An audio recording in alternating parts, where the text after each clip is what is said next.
Hi there, Gordon Miller, G3, back again. Okay, so I get a question all the time is, how do I make $1 million? And so I put that question to my father. He was doing well in business, doing well over $1 million a year. And so I was about my junior year in high school when I became interested in what he was doing in business, more directly. I got a chance to work with him when I was in high school, my senior year in high school, all 4 years of college, and in the year I took off between college and grad school. So I worked in his company for a total of 6 years.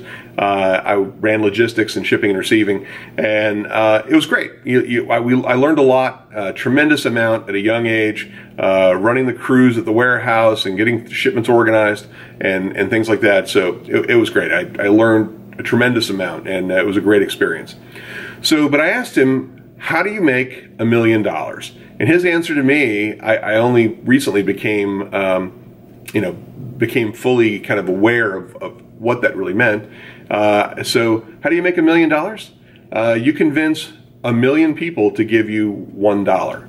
And of course, I mentioned it earlier in one of the other videos that that doesn't seem quite so absurd when you have 99-cent apps. Of course, Apple takes 30% of it, or Google takes 30% of it. But there are plenty of people out there who've had 1 million paid downloads of their app at $1 a piece, and they made $1 million.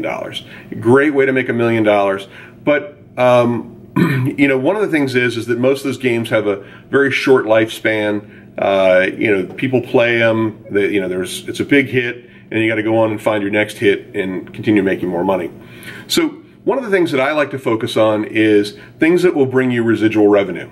And it's based on the Robert Kiyosaki theory of it's about going from being an employee to being self-employed, which is really just creating a job for yourself.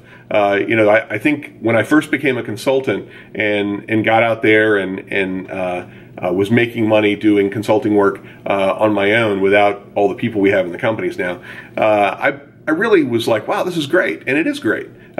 Becoming self-employed is a huge liberating process because you don't have a boss to answer to, and you don't necessarily have to show up for work at 9 o'clock and punch out at 5. But the opportunity there is just that you've just created a labor hour position for yourself.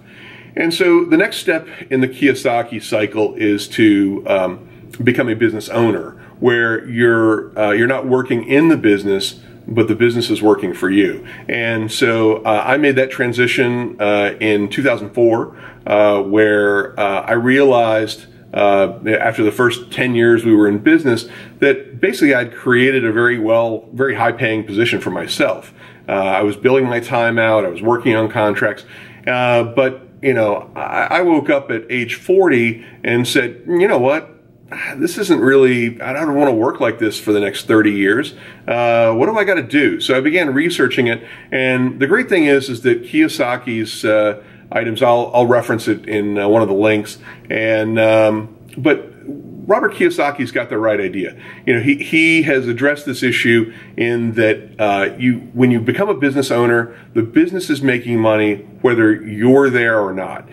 Whether that's a service-related business where it's mostly labor-oriented, where there are labor hours, or whether it's a product-based service where people continue to buy your product and the products get fulfilled and money gets made, and all those things are a really good way. But one of the things we like to do is having recurring revenue in a subscription-based business is actually a much better way to go. And we have a couple of different examples of things that we've done, and I'll provide those links in the description as well.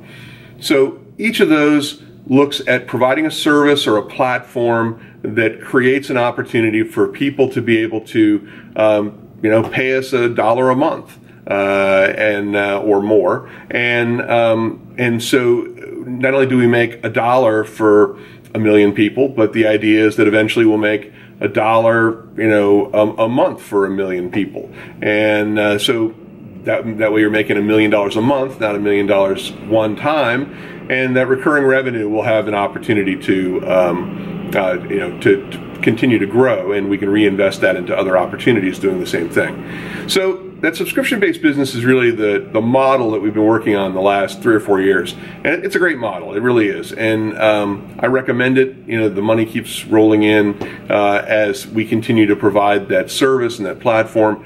And but the key is to find the right service and the right platform, and to continue to have attract people to that opportunity. So the last one is when you become a business investor. And so I started my first business at age 28, and in 1993. I started my second business in 99, and all the rest of them that I've done since then, the other 8 that I've been a part of, all were as an investor, where we put up a certain amount of money to be able to get something started, whether we were building a platform for them and sharing in the revenue or however we did it. But that's been the strategy that we've been working on. And so far it's worked really well. Those other businesses are growing and thriving. And as we've said before, what I'm trying to do is, I don't know how to make a $100 million company, but I do know how to make $10 million companies, and it still adds up to $100 million.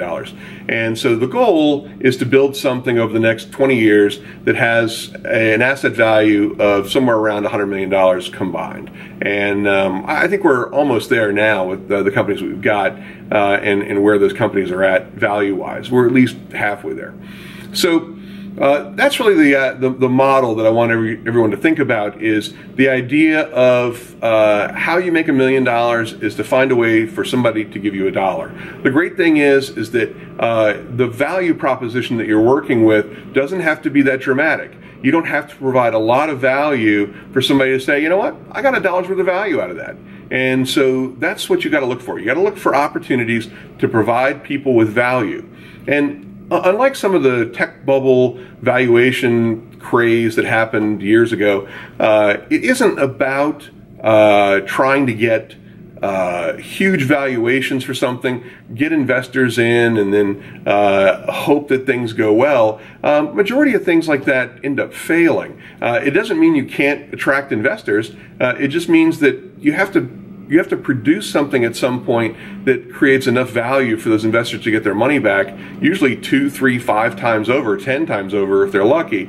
And but you have to be able to do that and still have enough value that you've created in order to be able to benefit yourself.